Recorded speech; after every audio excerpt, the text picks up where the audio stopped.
La façade principale du Grand Hôtel-Dieu qui donne sur le Rhône est ornée de deux grandes statues, le roi Childebert et sa femme Ultrogoth. Ces deux personnages n'ont pourtant rien à voir avec le bâtiment lui-même, mais ils ont tout à voir avec sa fonction première, l'accueil et le soin. Au 7e siècle, Childebert et Ultrogoth créent une première unité destinée à la santé le long de la Saône. Jusqu'en 2007, le Grand Hôtel-Dieu est un hôpital. Son histoire commence au XIIe siècle avec les frères pontifes, ces moines faiseurs de ponts, travaillaient au pont de la Guillotière. Ils construisent ici un grand bâtiment, exactement à la place de la chapelle actuelle. Ce bâtiment accueille les pèlerins, les visiteurs, les pauvres et les malades.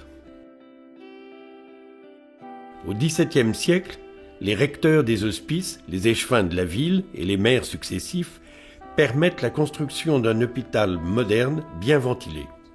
La question religieuse reste au cœur de la construction. Au centre, une chapelle d'où partent 4 grandes salles en croix et 4 cours. La chapelle est surmontée d'un dôme pour ventiler.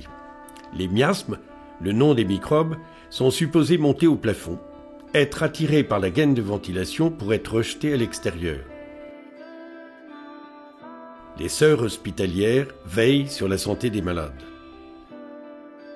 Au XVIIIe siècle, la ville de Lyon fait appel à Soufflot pour construire une façade majestueuse, visible dès leur arrivée par les voyageurs qui passent le pont de la Guillotière, seul moyen de traverser le Rhône dans la ville.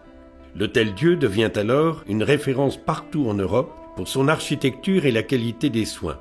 Le tsar le veut pour modèle de ses hôpitaux. En 1731, il devient Grand Hôtel-Dieu de la ville de Lyon.